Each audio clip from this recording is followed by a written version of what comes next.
twebaza Katonda tusobosezza okutuuka mu kibiina ekyomusanvu. Naye abamu waliwo abasoma ne bagaana okutuukayo naye ffe Mukama Katonda tusobosezza okutuukayo. Obuntu buno tubuguze okuva omwaka we gwatandika naye butuyambye nnyo okwejjukanya ebintu bye twerabira ebya kiraasi za wansi. Era kati abaana bagenda bongera ku pafoomensi yaabwe y'omu kiraasi.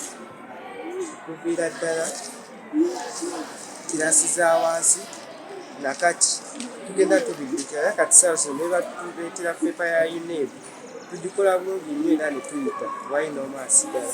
Kubanga munene obuntu buli kimu ekisinga kitwerabira kitusobosezza okubijjukira. Era okusookera ddala neebaza abazadde abatuwa ssente ne tugula buno pasipiyeri. Era neebaza aba Bukedde okubutukolera. Download the app on App Store or Google Play Store now. Vision Digital Experience, the future of media.